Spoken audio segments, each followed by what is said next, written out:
Take him. Oh, Ace. Lovely. Oh, look at there. Look at this. Take him, take him. Good follow-up. They performed well there. Boy, it took them a long time to get across the marsh, didn't it? They're really starting to fight the wind. I mean, gee whiz. Look at that. See that duck turn? Yeah. Look at this. Coming right down. Get ready. Hard right. Hard right. Oh, nice shot. Nice shot. As soon as it got first light, the pintails and the teal started to come, and they would just hang over the decoys, and we could let them have it. All you, buddy. All you. Ha! Did it.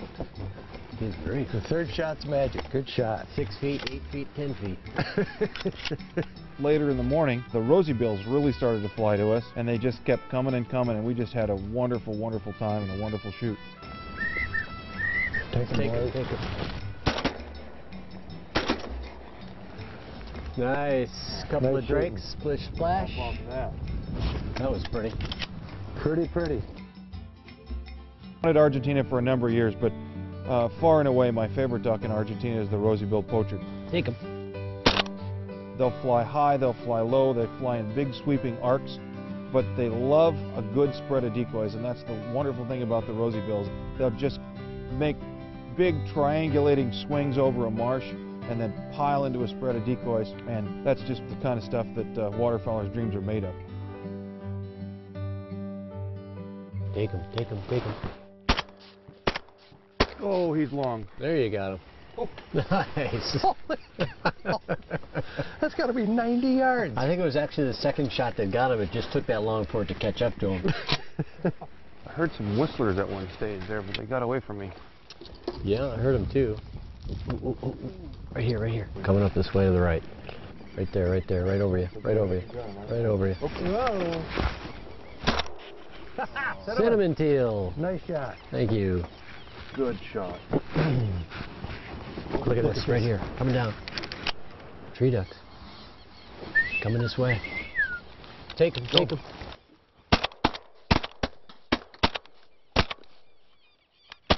Wow! Good shooting, guys. Goodness. Today's episode of Bird Hunter's Journal is brought to you by Beretta. 500 years, one passion. Argentina's famous for more than its duck hunting. Few nations consume more meat per capita, especially beef. Taste it once and you'll understand why. After taking a break for an afternoon barbecue, the hunters returned to the marsh for more of the waterfowling that only Argentina could serve up. I think duck hunting is maybe one of the most challenging wing shootings we can have. The high volume of shooting you will find here in Argentina, especially in this area, Lincoln, it's what I think attracts more of the wing shooters, hunters from all over the world. Coming hard right. Take him.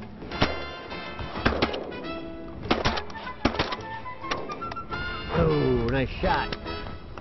Yes, look at this. Let him come, let him come.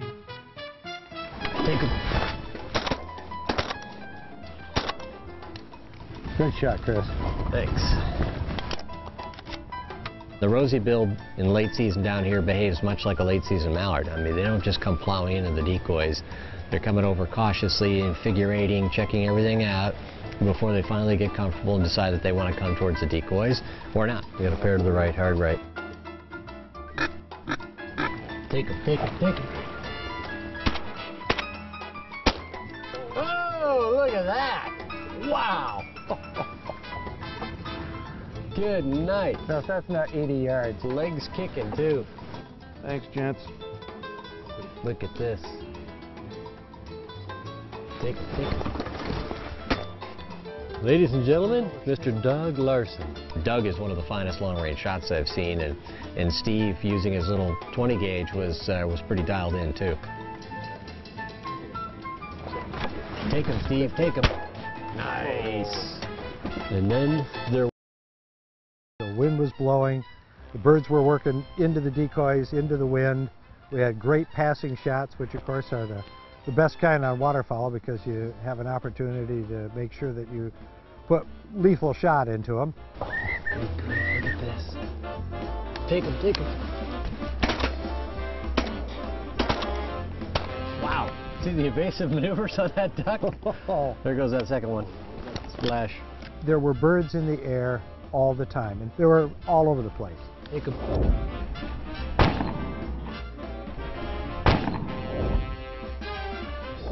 Here we go to the right, coming down, it's coming down. Take him, take him, take him. Nice. They flipped exactly the same way. Synchronized. God, how many species have we gotten today?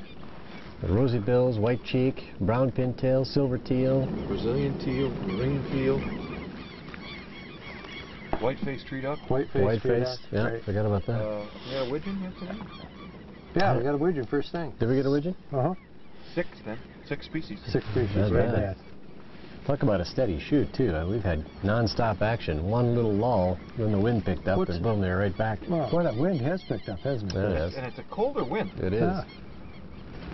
Look at this. Here Coming they from come. the right, coming from the right. You call it when you're ready. Take him, take him. Oh, Steve Smith shot my duck. Pretty. Nice shooting, guys.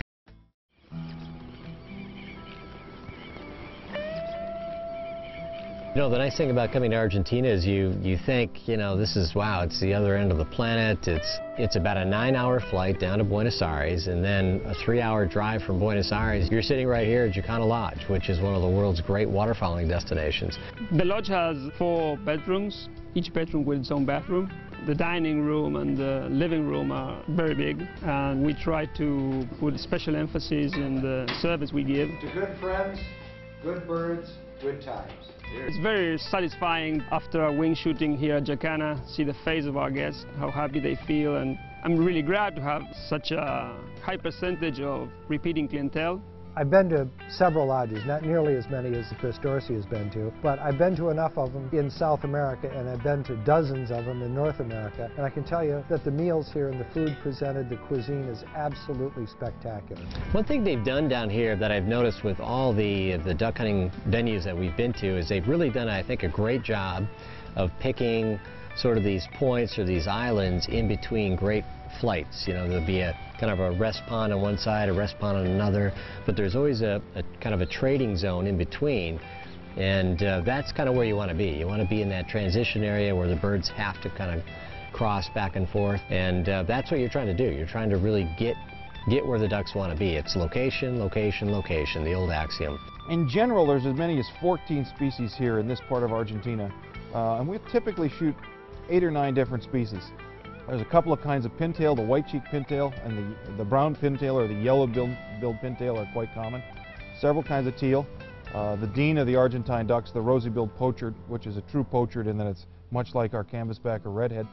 And there's also a Chiloé widgeon and a couple of species of whistling ducks. So there's great variety. It's fun to go out and you can take your time and collect them, and you say, well, I got a great rosy-billed pochard drake, so I'll let that one go, and oh, here comes a white-cheeked pintail, so you know that one you can take. Nice shot, nice shot. When you get done, you've got a stringer of ducks that looks like a Christmas ornament. Beautiful birds, aren't they? Just gorgeous birds. Oh, really good. There is no better bird shooting anywhere in the world. I've been kicking around about 15 different countries now trying to find the best wing shooting, and I've been down here 17 times now, and with good reason. Oh, goodbye Argentina.